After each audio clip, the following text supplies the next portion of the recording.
주 안에서 거하라라는 제목으로 하나님의 말씀을 증거하겠습니다. 제가 최근에 알게 된 기독교 방송이 하나 있는데요. 그 프로그램 제목이 뭐냐면 모두의 거실입니다. 모두의 거실. 추상미 씨가 그 방송을 진행을 하고 거기 이제 고정 멤버로 개그맨 송준근 씨와 찬양 사역자 김보규 씨가 이렇게 나옵니다. 그리고 이제 나머지 3명은 매주 새로운 게스트들이 나와서 방송이 이제 진행이 되는 거예요. 그러니까 다 믿는 사람들입니다. 기독교 방송이니까 이 사람들이 이제 게스트가 나와서 자신의 지나간 삶의 이야기를 나누고 또 현재 고민하고 있는 이야기들을 이제 나눠요. 그러면 나머지 사람들이 그 이야기를 듣고 또 서로 감정과 의견들을 교류합니다. 그러니까 제가 딱 보면 한 6명 정도가 참석하는 다락방이라고 이렇게 생각하면 됩니다. 진지하게 경청해주고 또 이제 그 게스트 이야기가 끝나면 그 사람의 고민하고 있는 그런 부분에 대해서 즉석으로 찬양 사역자가 이제 노래를 불러줍니다. 축복하는 노래를. 거기에 참 위로를 받고 이제 치유가 되는 거예요. 상처들이 치유가 되는 거예요. 이제 제가 왜 이 프로그램 이야기를 꺼냈느냐 하면 그 프로그램의 제목 때문에 그렇습니다. 모두의 거실. 왜 하필이면 거실이라고 이름을 지었을까? 그 방송인 이 추상미 씨가 거실이라는 공간이 자신에게 어떤 의미가 있는지를 이렇게 말하더라고요. 각자 방에서 외딴 섬처럼 고립되어 있다가 형제들끼리 다투기도 하고 과일도 먹고 같이 TV도 보고 한 걸음 한 걸음씩 가까워지는 공간입니다. 네. 영어로는 이제 거실을 리빙룸이라고 하잖아요. 네. 함께 살아가는 공간입니다. 모든 삶을 함께하는 공간이죠. 오늘 본문에도 이 거하다라는 말이 나옵니다. 그 거하다라는 말과 거실의 그 앞에 있는 한자가 똑같은 말이잖아요.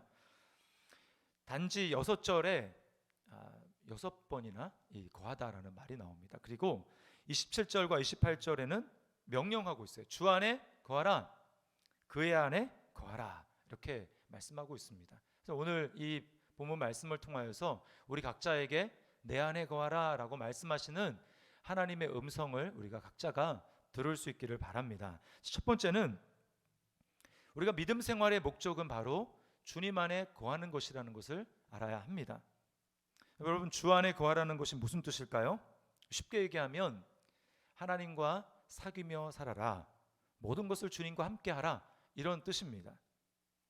이게 바로 믿음 생활의 본질이라는 거예요. 주님과 친밀하게 사귀며 사는 것, 이것이 믿음 생활의 본질입니다. 하나님께서 이 세상을 창조하시고 사람들에게만 특별히 하나님의 형상을 따라 만드시고 그 코에 생기를 불어넣으신 이유가 다른 데 있지 않습니다. 바로 하나님과 영혼을 가진 존재로 소통하고 교제하기 위해서 그렇게 사람에게 특별 대우를 하신 것입니다. 이게 얼마나 큰 영광입니까?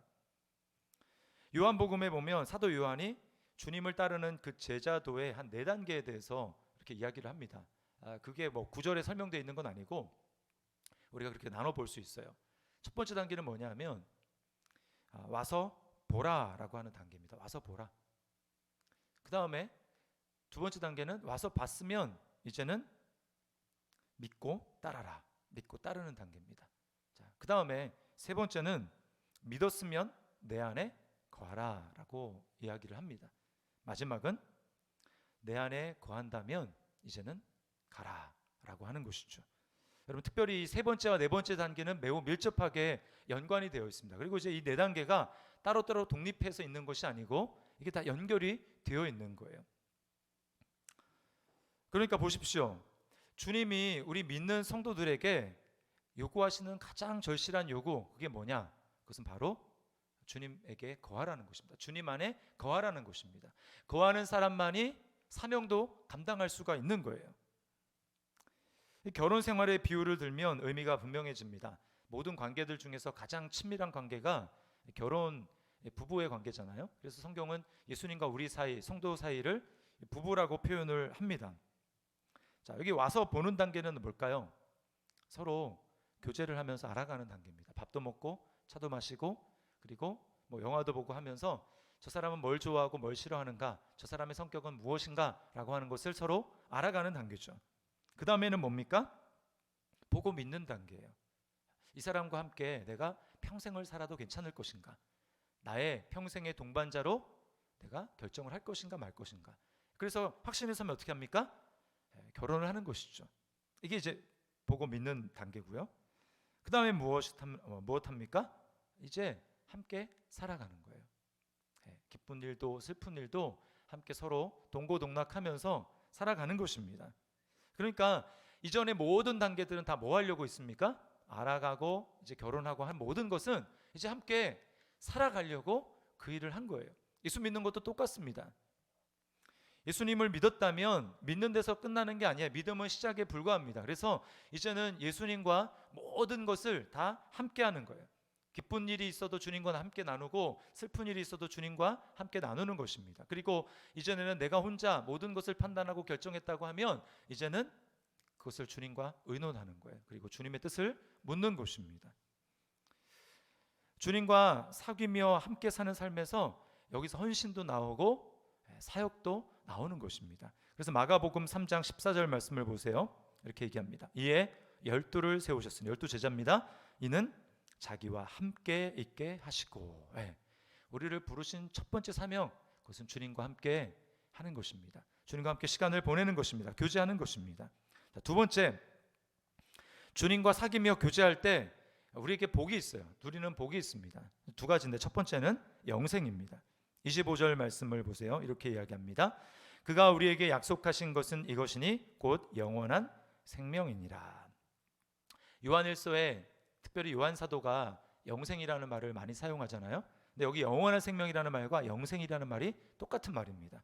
언어로는 똑같은 말이에요. 자, 우리는 영생할 때 어떤 생각을 하게 됩니까? 아마 여러분도 그렇게 생각하실 텐데 어떤 소유의 개념으로 생각할 때가 참 많습니다.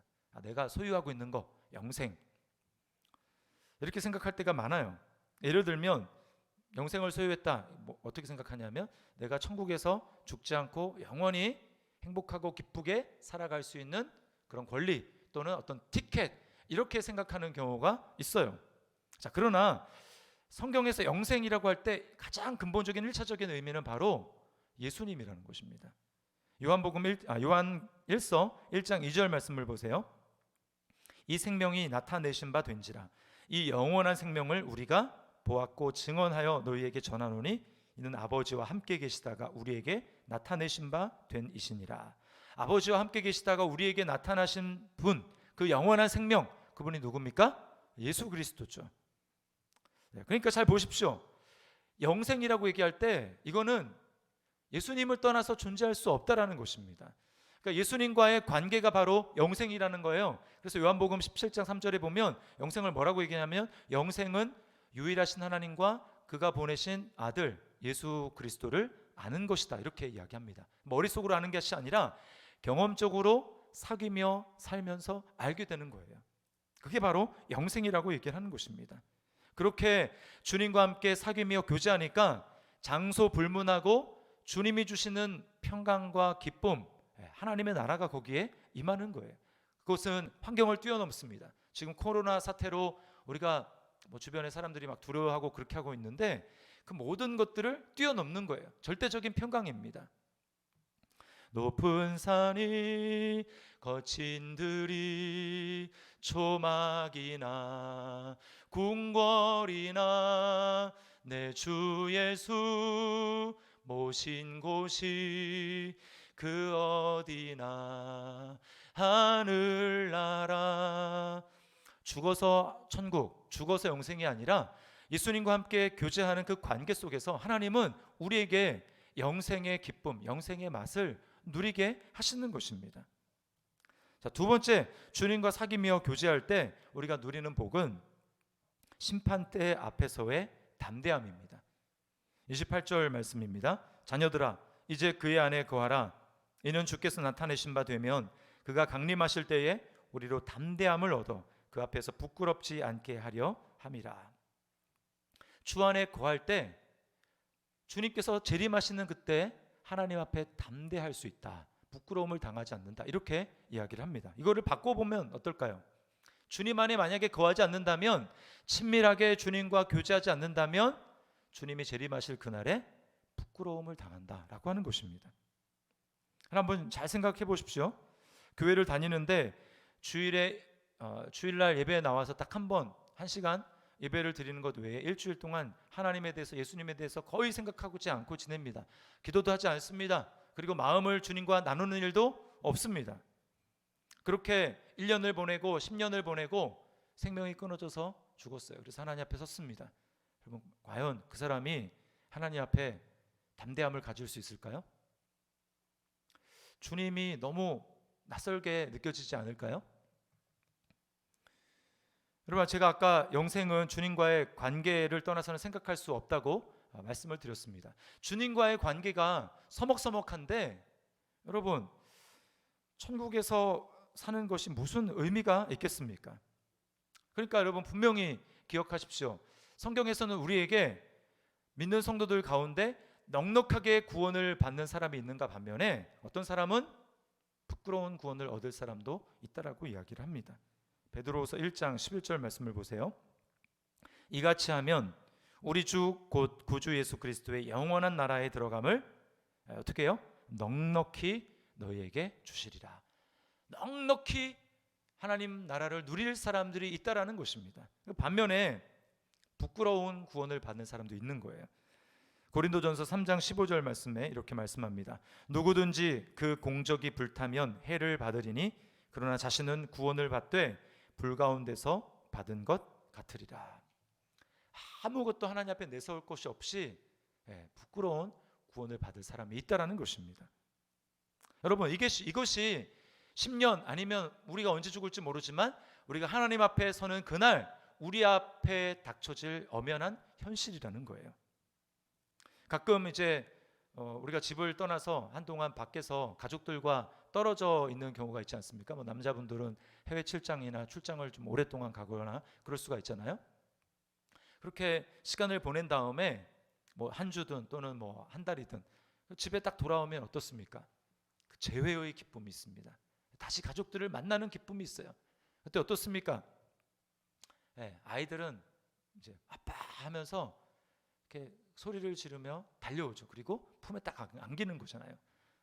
정상적인 가족이라면, 친밀함이 있고 사귐의 교제가 있는 가족이라면 여러분, 이런 재회의 기쁨을 누리는 것입니다. 여러분, 이것이 마지막 날 우리가 주님 앞에 섰을 때에 우리에게 일어날 일이어야 하는 것입니다. 그런데 주님을 봤는데 너무 낯설고 그래서 가까이 가서 이게 안겨야 되나 말아야 되나 이렇게 고민하게 되는 그런 관계라면 다시 한번 생각을 해봐야 되는 것입니다. 여러분, 죄가 다 없어진다고 우리가 영광스러운 주님의 모습을 입는다고 자동적으로 완전히 그 관계가 뻥튀기 되듯이 그런 관계는 없어요. 우리가 이 땅에서 주님을 그렇게 사랑하며 또 사모하고 교제하다가 주 앞에 섰을 때 그 관계가 계속해서 이어지는 것입니다. 자, 세 번째는 우리가 주 안에 거하기 위해서 어떻게 해야 할까요? 여기서도 이제 제가 두 가지를 말씀을 드릴 텐데, 첫 번째는 하나님에 대한 오해를 풀어야 합니다. 많은 사람들이 하나님이 눈에 보이지 않기 때문에 무의식적으로 어떻게 생각하냐면 하나님도 사람과 같을 것이다 이렇게 생각을 합니다. 그래서 우리가 인간관계를 하듯이 하나님과 관계를 해요. 자, 그런 의미에서 우리가 사람들과의 사이에서 내가 어떤 식으로 관계를 맺는가, 또 그 사이에서 나에게는 어떤 상처들이 있는가라고 하는 것을 파악하는 것은 하나님과의 관계에서도 매우 도움이 됩니다. 그 보엔이라는 심리학자가 있는데 이 사람이 정서적 단절이라는 그런 말을 썼어요. 정서적 단절. 이게 무슨 말이냐면 부모와 정서적인 유대 관계를 완전히 단절하고 사는 것입니다. 그래서 이제 독립하기 전에는 같은 집에 살지만 부모와 대화를 하지 않고 어떻게든 부모를 회피하려고 합니다. 그래서 항상 이제 독립할 날만 꿈꾸는 거예요. 그래서 독립을 합니다. 그럼 어떻게 될까요? 가급적 집에서부터 멀리, 부모로부터 멀리 지리적으로 그곳을 선택하죠. 그리고 그곳에 살면서 부모를 만나야 될 때도 가급적이면 만나지 않으려고 하는 것입니다. 왜 그럴까요? 어렸을 때 부모로부터 받은 상처가 너무 커서 부모를 가까이 할 때 에너지가 너무 많이 드는 거예요. 힘든 것입니다. 그래서 가급적이면 피하려고 하고 내가 나를 부모로부터 보호하려고 하는 것이죠. 어떤 책에 이제 나왔던 예인데요. 아이가 이제 딸입니다. 어린데 그 엄마가 좀 심한 우울증을 앓고 있었어요. 그래서 이제 그 엄마가 뭐 한 딸아이가 한 유치원 정도 되는 아이입니다. 그 아이 엄마가 힘드니까 그때마다 딸아이를 불러놓고 자기가 힘든 하소연을 하는 거예요. 여러분, 사실은 아이는 어떻습니까? 아이는 어린 나이에는 엄마한테 투정도 하고 땡깡도 부리고 그걸 이제 부모가 다 받아줄 때 아이가 정서적으로 자라나는 거잖아요. 그런데 그런 게 아니라 이 역할이 거꾸로 된 거예요. 아이가 엄마의 이야기를 들어줘야 되는, 힘든 이야기를 들어줘야 되는 상담자가 되는 것입니다. 근데 여러분, 그것은 아이가 감당할 수 있는 그런 수준이 아니죠. 그러니까 아이가 본능적으로 어떻게 하냐면 자기가 살 그 방도를 찾는 거예요. 어떻게 하냐면 자꾸 이제 대화의 주제를 바꾸는 것입니다. 엄마가 힘든 얘기를 하면 그때마다 자꾸 대화의 주제를 딴 데로 돌리는 거예요. 자기가 힘드니까 그렇게 하는 거죠. 자기 보호책이 스스로 발동이 되는 것입니다.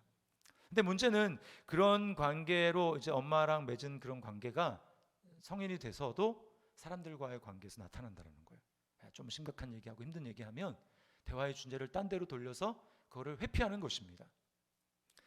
하나님께 대해서도 우리가 그럴 수 있다라는 거예요. 제가 아는 어떤 성도님은 성경을 못 보겠다라는 것입니다. 목사님, 성경을 못 보겠어요. 왜 그러세요? 그랬더니 성경을 피면 그것이 구약이든 신약이든 성경 어느 곳을 펴도 거기서 하나님이 저한테 이거 해라, 이거 하지 말아라, 계속 그렇게 자신에게 말씀하신다라는 거예요. 그러니까 성경을 보는 게 너무 힘들고 어렵다라는 거예요. 성경을 볼 때마다 기쁨이 있고 마음의 평강이 있는 것이 아니라 마음의 짐이 점점 무거워지는 것입니다.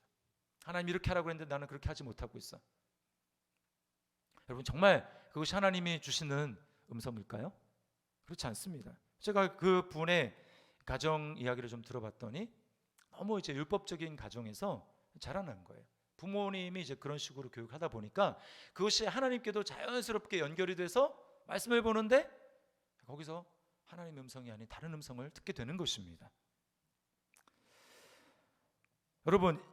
여러분이 하나님 앞에 나아갈 때 친밀함을 느끼는 것을 방해하는 요소는 무엇입니까? 그 걸림돌은 무엇입니까? 하나님에 대한 오해는 무엇입니까? 이 문제를 해결해야지만 우리는 하나님께 나아갈 때 친밀함을 누릴 수가 있어요. 하나님과의 관계가 깊어질 수가 있습니다. 그렇지 않으면 말은 믿음 생활이라고 하는데 믿음 생활이 아니라 종교 생활에 적당하게 머무르는 것입니다. 더 이상 하나님 앞에 가까이 가기도 싫고, 그렇다고 하나님으로부터 멀어지는 것은 또 심판에 대한 두려움이 있고, 적당한 거리를 유지하면서 종교 생활을 하는 거예요. 어떻게 이 하나님에 대한 오해를 풀 수 있을까요? 자, 두 번째는 바로 우리와 함께 거하러 오신 주님을 기억하는 것입니다. 24절 말씀을 우리 함께 읽어보겠습니다. 시작. 너희는 처음부터 들은 것을 너희 안에 거하게 하라. 처음부터 들은 것이 너희 안에 거하면 너희가 아들과 아버지 안에 거하리라. 처음부터 들은 것이 뭘까요? 여러분이 처음 들은 것은 무엇입니까? 그것은 바로 복음입니다. 복음. 우리가 처음 들은 것은 복음이에요. 예수님이 공생애 시작할 때 주님이 첫 번째 하신 말씀은 이것이었습니다. 하나님의 나라가 가까웠으니 회개하고 복음을 믿으라. 사도들도 마찬가지죠. 너희가 십자가에 못 박아 죽인 그 예수를 하나님께서 살리시고 다시 살리시고 너희의 주가 되게 하셨느니라. 그러므로 예수를 믿고 예수의 이름으로 세례를 받고 죄의 용서함을 받으라. 이렇게 말씀하는 것이죠. 여러분, 회개하고 복음을 믿으라. 이것이 얼마나 복된 요청입니까? 우리는 하나님의 용서, 은혜, 죄사함 이런 얘기를 너무 많이 들어가지고 별로 무감각할 때가 있습니다. 감각이 없고 당연하게 여기는 경우들이 많이 있어요. 그러나 여러분, 하나님의 은혜는 절대 당연한 것이 아닙니다. 우리가 일상생활에서 요즘에 느끼고 있지 않습니까? 코로나 사태 이전에 한참 막 미세먼지 막 있을 때 사람들이 뭘 깨달았습니까? 야, 정말 공기도 마음대로 못 마시는구나. 그러면서 우리가 뭘 바랬죠? 야, 정말 맑은 공기, 푸른 하늘이야말로 정말 얼마나 감사한 것인지 그때 깨닫습니다. 근데 지금 이제 코로나 사태가 생겼잖아요. 이제 미세먼지는 아무것도 아닌 게 됐어요. 야, 미세먼지 정말 안 좋아도 좋으니까 밖에만 자유롭게 다닐 수 있었으면 좋겠다. 사람들을 마음껏 만났으면 좋겠다. 이런 생각하지 않습니까? 여러분, 은혜도 똑같은 것입니다. 우리가 너무나 하나님으로부터 많이 듣고 많은 이야기를 하지만 그것은 절대로 당연한 게 아니에요. 우리는 용서받을 수 없는 죄인입니다. 제가 수차례 얘기하지만 우리는 하나님 앞에 그냥 죄인 정도가 아니고 반역의 죄를, 그래서 하나님으로부터 처벌을 받고 영원히 죽어야 되는 그 반역의 죄를 지은 사람들이 우리예요. 우리는 아담 안에서 반역의 죄를 범했습니다. 아담이 선악과를 따먹었다라는 것은 하나님을 이제 창조주로, 하나님으로 인정하지 않고 나도 피조물이 아니라 내가 하나님이 되겠고 하나님께 반역을 한 것입니다. 하나님과의 관계를 끊고 내가 하나님 되어 살겠다라는 것이죠. 우리가 하나님께 이러고 살고 있습니다. 우리는 감사하지 않아요. 아까도 얘기했지만 햇빛, 자연, 그다음에 공기, 물 이런 부분에 대해서 그건 당연한 것으로 생각합니다. 이것을 허락하신 분이 누굽니까? 하나님이죠. 그리고 우리가 이제까지 누리고 있는 그런 모든 혜택들, 교육, 그리고 가족들, 사실은 다 하나님이 우리에게 은혜로 허락하신 것들 아닙니까? 우리는 하나님께 영광을 돌리지 않습니다. 감사하지 않아요. 그러면서 뭐라고 얘기합니까? 사람들은 신은 죽었다. 아니, 죽은 게 아니라 원래부터 없었다. 내가 내 인생의 주인인데 무슨 하나님이 간섭을 하고 그래 라고 얘기를 하는 것이죠. 나는 하나님이 아니라 내가 주인 될 것이고 내가 내 안에, 하나님 안에 거하는 것이 아니라 내 안에 거하겠다, 이렇게 이야기를 합니다. 우리가 아담과 똑같은 그런 반역의 죄를 범하고 있는 거예요. C.S. 루이스는 이런 말을 했습니다. 그 죄의 결과죠. 뭐라고 얘기했냐면 지옥의 문은 안쪽에서 잠겨 있습니다. 지옥은 스스로 요구한 무서운 자유를 영원히 누린 결과 자아의 노예가 됩니다. 하나님이 그들을 그렇게 보낸 게 아니에요. 지옥에 보낸 게 아니고 나 스스로 하나님 없는 삶, 영원한 자유, 그 자유를 선택한 결과 어떻게 됩니까? 자아의 노예 상태로 살아갑니다. 여러분, 실감이 안 나죠? 제가 비근한 예를 들어서 말씀을 들어볼게요. 지금 방학인데 아이들한테 이제 한번 핸드폰을 마음껏 할 수 있는 자유를 한번 줘보십시오. 핸드폰을 마음껏 쓸 수 있는 자유. 그럼 어떻게 될까요? 핸드폰의 종이 됩니다. 스마트폰의 종이 됩니다. 가족들과 대화를 누릴 자유를 잃어버립니다. 잠자리에 들어야 될 자유도 잃어버립니다. 자신의 삶을 위해서 비전과 꿈을 향해서 실력을 쌓고 키워야 될, 거기에 투자해야 될 시간, 그것에 대한 자유를 잃어버리게 되는 거예요. 여러분, 이것이 바로 죄에 빠진 인간의 자유가 없는 종의 모습이라는 것입니다. 이게 바로 하나님 없이 내가 스스로 살아보겠다라고 하는 내 안에 거하는 자의 결말의 모습인 것입니다. 여러분, 인간의 자유에는 소망이 없어요. 우리가 자유를 누릴 수 있는 우리에게 소망은 무엇입니까? 바로 예수님이 오셨다라는 것입니다. 예수 그리스도께서 반역한 우리 땅 가운데 오셨다라는 거예요. 그것도 잠깐 머물다가 가시는 것이 아니라 주님께서 이 땅에 오실 때 작정하셨습니다. 어떤 작정? 나는 영원히 반역한 저들과 함께 살리라. 그렇게 작정을 하시고 이 땅에 오셨어요. 요한복음 1장 14절 말씀에 이렇게 이야기합니다. 말씀이 육신이 되어 우리 가운데 거하시매. 여기 거한다라고 하는 말이 뭐냐면 장막을 치고 텐트를 치고 함께 산다라는 것입니다. 주님이 하나님의 아들이 반역의 땅에 오셨으면 마땅히 어떻게 해야 됩니까? 다 멸망시켜야죠. 반역했으니까 죄를 물어서 다 멸망시켜야 됩니다. 그러나 주님이 그렇게 하지 않으셨어요. 어떻게 하십니까? 주님은 오히려 자신이 우리 자신의 자리에 대신 쓰셔서 하나님의 아들이, 하나님과 품속에서 영원히 친밀함을 누리셔야 될 그 아들이 우리 대신에 반역의 괴수가 되셔서 하나님으로부터 친밀함을 잃어버리고 심판을 받으시고 저주를 받으시죠. 영원한 죽음 가운데 거하십니다. 예수 그리스도께서 우리 대신에 반역의 죄를 짊어지셨기 때문에 반역자인 우리가 하나님과 친밀함을 누릴 수 있는 하나님의 아들, 하나님의 딸, 자녀가 된 것입니다. 이게 그리고 하나님이 우리와 함께 영원토록 떠나지 않으시고 우리와 함께 사신다고 약속을 하고 있어요. 그 결과, 그 보증으로 우리에게 주신 것이 무엇입니까? 성령님입니다. 성령님. 오늘 27절 말씀에 이렇게 말씀하고 있어요. 우리 같이 한번 읽어보겠습니다. 27절입니다. 너희는 주께 받은 바 기름 부음이 너희 안에 거하나니 아무도 너희를 가르칠 필요가 없고 오직 그의 기름 부음이 모든 것을 너희에게 가르치며 또 참되고 거짓이 없으니 너희를 가르치신 그대로 주 안에 거하라.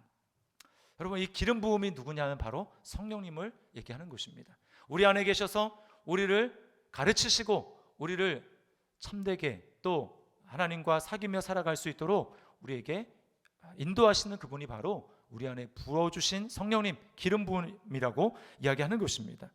여러분, 이게 얼마나 놀랍습니까? 나는 하나님께 한 게 하나님을 부인하고 하나님을 거절하고 하나님께 반역한 죄밖에 없는데 하나님께서는 우리에게 이런 놀라운 은혜를 베풀어 주셔서 영원히 하나님과 사귀며 살 수 있도록 우리 안에 거하시는 놀라운 은혜를 주셨다라는 거예요. 이 하나님의 사랑을 참 이해하기가 어렵습니다. 왜 그렇게 하시지? 왜 그렇게까지 하시지? 우리는 피조물이고 우리가 뭐라고 하나님이 그렇게까지 하십니까? 여러분, 이 그리스도의 십자가 안에서 하나님이 베풀어 주신 사랑을 생각하게 될 때 우리 안에 하나님에 대한 오해가 다 풀립니다. 사람들로부터 받은 상처, 부모로부터 받은 상처 다 치유가 돼요. 이것이 바로 처음부터 우리가 들었던 것입니다. 복음, 내가 너를 위해서 이 놀라운 은혜를 베풀어 주었고 반역자인 너의 삶 가운데 찾아가서 내가 너를 위해 죽었고 너와 하나님과의 관계를 회복했고 하나님과의 친밀함을 회복할 수 있는 길을 열어 놓았다라고 우리에게 말씀하시는 것입니다. 여러분, 이것을 우리가 처음 들었던 복음을 한 번이 아니라 계속해서 우리 삶 가운데 마음 가운데 적용하고 그것을 기억하고 오늘 말씀에 뭐라고 합니까? 그것을 거하라고 얘기하죠. 처음 들었던 것이 너희 안에 거하도록 하라. 그렇게 하게 될 때 우리가 하나님의 사랑 안에 거하게 됩니다. 그리고 성령으로 충만하게 되는 거예요. 마지막으로 여러분, 우리 안에 하나님의 기름 부으심, 성령님이 함께 하신다라는 것을 우리가 기억할 때 하나님과의 그 친밀함을 실질적으로 누리는 팁을 한 가지 알려드리겠습니다. 심리상담가들이 공통적으로 하는 말이 뭐냐면 친밀한 관계를 위해서는 감정을 서로 나누는 감정의 교류가 있어야 된다고 이야기를 해요. 그 중에서 특별히 좋은 감정, 기쁠 때의 감정 말고 슬프고 괴롭고 할 때 이 부정적인 감정을 나눌 때 친밀감이 향상된다고 얘기를 합니다. 여러분은 실제로 가장 친한 여러분의 친분 관계를 한번 생각을 해보십시오. 그 사람들과의 관계가 어떻습니까? 그 사람들이랑은 아주 깊은 괴로운, 슬픔, 이런 부정적인 감정을 다 나눌 수가 있는 것이죠. 똑같은 거예요. 성령님과도 마찬가지입니다. 성령님은 우리 안에 계시지만 하나님과 예수님과 똑같은 인격을 가지신 분이기 때문에 우리가 그 성령님과 하나님과 친밀하게 사귀기 위해서는 내 안에 어두운 부분들, 힘든 부분, 그 부정적인 감정을 함께 나눌 때 친밀감이 더해지는 것입니다. 그때 성령님은 우리를 그냥 두지 않으시고 우리 마음 가운데 찾아오셔서 우리의 마음을 만져주시고 우리에게 은혜를 베풀어 주십니다. 그럴 때 하나님을 실제로 경험하게 되는 거예요. 머리로 알던 그 하나님을 가슴으로 경험하게 되는 것입니다. 그럼 우리 주님을 사랑한다고 고백하게 되는 것이죠. 여러분, 이것이 바로 다윗이 하나님과의 친밀함을 누렸던 이 비결입니다. 여러분, 다윗이 얼마나 많은 어려움이 있었어요. 그때 다윗의 시편을 여러분 살펴보십시오. 다윗이 얼마나 많은 어려움 가운데 하나님께 그 마음을 토해내고 있습니까? 그 사울에게 쫓겨가지고 동굴 속에 있고 또는 막 숲을 속에 있을 때, 그래서 막 그 마을 사람들이 여기 다윗이 있다라고 고발했을 때 그때 얼마나 죽음의 공포와 두려움이 있었습니까? 그런데 그 두려움을 하나님 앞에 고스란히 내어놨어요. 그런가 하면 믿었던 아들로부터 배신을 당하죠. 왕에 있었을 때 압살롬이라는 그 아들이 배신해서 아버지의 왕위를 빼앗고 아버지를 죽이려고 합니다. 얼마나 마음이 괴롭고 마음이 무너지겠어요. 근데 그 마음을 가지고 하나님 앞에 나아가서 자신의 마음을 내어놓습니다. 그런가 하면 자신이 간음죄를 짓고 있었을 때 자신은 전혀 그런 죄를 짓지 않았다고 생각했는데 나단 선지자가 와서 자신의 죄를 지적합니다. 당신이 바로 하나님 앞에 그런 사람입니다. 너무나 괴로웠어요. 어떻게 합니까? 하나님 앞에 나아가서 자신의 가슴을 찢으면서 하나님 앞에 자신의 마음을 내어놓고 기도하죠. 여러분, 이렇게 다윗이 하나님 앞에 고백합니다. 그래서 시편을 보면은 다윗이 막 이런 고백들이 많아요. 하나님, 제 목숨은 지금 죽음으로부터 한 발짝밖에 떨어져 있지 않습니다. 하나님, 제 뼈가 지금 마르는 것 같습니다. 제 마음이 녹아져 내립니다. 언제까지 이런 상황을 계속해서 두실 것입니까? 라고 하나님 앞에 마음을 고백하고 있습니다. 하나님이 다윗을 그냥 버려두셨나요? 그렇지 않습니다. 다윗에게 찾아와 주시고 다윗을 위로하시고 격려하시고 힘을 주시고 용기를 주셨어요. 다윗이 하나님을 사랑하지 않을 수가 없는 것입니다. 그래서 다윗이 뭐라고 고백합니까? 나의 힘이 되신 여호와여, 내가 주를 사랑하나이다. 다윗의 사랑이 그냥 나온 게 아닙니다. 또 하나님은 어떠십니까? 다윗에 대해서, 이런 다윗에 대해서 하나님은 뭐라고 말씀합니까? 내가 이새의 아들 다윗을 만나니 내 마음에 맞는 사람이라. 하나님이 다윗을 정말 너 나랑 마음이 통하는구나 라고 하나님 다윗을 인정해 주시는 거예요. 여러분, 우리는 다윗보다 훨씬 더 유리한 위치에 있습니다. 왜 그렇습니까? 다윗은 성령님이 떠날까 봐 막 두려워 떨었어요. 그때 성령님은 다윗에게 영원히 함께 하시는 성령님이 아니었습니다. 범죄하면 사울을 떠나셨던 성령님께서는 다윗에게도 떠날 수 있는 거예요. 다윗이 그래서 막 두려워 떨었습니다. 성령님 내게서 떠나가지 마시라고. 그러나 여러분, 예수 그리스도로 말미암아 우리에게 영원히 장막을 치시고 오신 그 주님 때문에 우리 안에 계시는 성령님은 어떤 성령님이십니까? 떠나지 않으시는 성령님의 영원히 너희 속에 성령님이 거하실 것이다 약속을 하셨습니다. 그러면 여러분, 우리야말로 다윗보다 훨씬 더 하나님과 친밀함을 누릴 수 있는 사람이라는 거예요. 이런 복을 누리는데 여러분, 왜 하나님 앞에 나아가 친밀함을 경험하지 않으십니까? 오늘 주님께서는 우리에게 말씀합니다. 내 안에 거하라. 주 안에 거하라. 그것이 바로 우리 삶의 목적이에요. 신앙생활의 목적입니다. 무슨 일을 하는 게 신앙생활의 목적이 아니에요. 주님 안에 거하면서 주님과의 친밀한 사귐과 교제를 나누는 것, 그것이 바로 우리 삶의 신앙의 목적이라는 것입니다. 목표라는 것입니다. 그럴 때 여러분, 하나님이 우리에게 영생의 기쁨을 주십니다. 영생이라는 것이 나 소유로 삼는 어떤 티켓과 같은 게 아니에요. 주님과 사귀며 주님과 교제할 때 하나님이 우리에게 누리게 하시는 은혜요 기쁨인 것입니다. 그리고 그런 교제가 있는 사람이야 마지막 날 하나님 앞에 섰을 때 담대함을 가질 수가 있는 것입니다. 우리를 그런 자리로 불러주셨어요. 우리는 반역하고 하나님에 대해서 오해한 그런 사람이었지만 그리스도 안에서 하나님이 우리에게 내가 너를 얼마나 사랑하는지를 보여주셨습니다. 반역자에게 과분한 은혜를 베풀어 주셨어요. 자녀로 삼아주시고 우리에게 영원히 떠나지 않을 약속을 주셨습니다. 성령님을 주셨어요. 여러분, 그러므로 우리가 주저할 이유가 뭐가 있습니까? 하나님 앞에 나아가 주님, 제가 이제 주님을 친밀하게 사귀겠습니다. 제가 저의 삶을 돌이키고 이제 날마다 주님 앞에 나아가 하나님이 주시는 은혜를 경험하겠습니다. 여러분, 이렇게 주님과 교제하는 것입니다. 이것이 저와 여러분을 향한 주님의 뜻입니다. 이 말씀을 기억하고 우리 주님과 마음을 나눕시다. 주님 안에 거합시다. 주님과 사귀며 친밀히 거합시다. 이런 은혜를 매일매일 누리는 저와 여러분의 삶이 될 수 있기를 주님의 이름으로 축원합니다. 우리 말씀을 기억하면서 찬양하는데요, 아주 좀 예전에 불렀던, 제가 고등학교, 대학교 시절에 부르던 찬양인데 아마 대부분 아까 찬양팀도 다 모르더라고요. 주님 한 분밖에는 아는 사람 없어요. 나는 행복해요 라는 하는 찬양인데요, 우리의 마음을 담아서 하나님 앞에 이 찬양을 고백하도록 하겠습니다.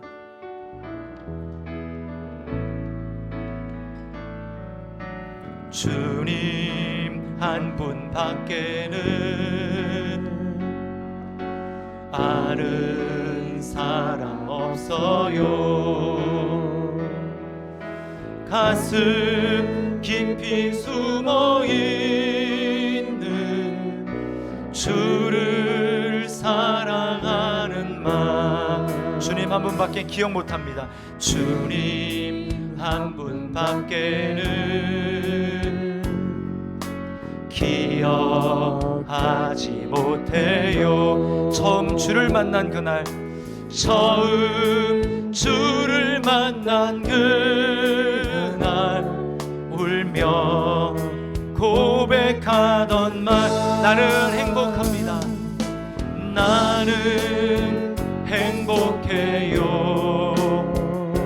죄사함 받았으니 아버지 품 안에서 떠나 살기 싫어요. 나는 행복해요. 사랑이 샘솟으니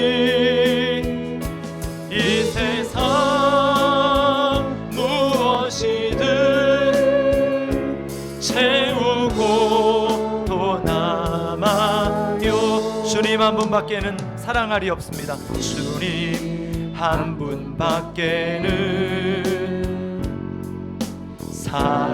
사랑할이 없어요. 작은 가슴 뜨거우게 주님 피가 흘러요. 주님 한 분밖에는 약속하니 없어. 어떤 약속을 주십니까? 나를 믿고 따르는 자, 나를 믿고 따르는 자 반석 위에 서리라 하매. 나는 행복합니다. 나는 행복해요. 죄사함 받았으니 아버지 품 안에서 떠나 살기 싫어요. 나는 행복해요. 사랑이 샘솟으니 이 세상 무엇이든 채우고 또 나는 행복합니다. 나는 행복해요. 죄사함 받았으니 아버지 품 안에서 떠나사 주님 안에 늘 살겠습니다. 아멘. 나는 행복해요. 사랑이 샘솟으니 이 세상 무엇이든 채우고 또 남아요. 주님만이 내 모든 것 되시니 주님만이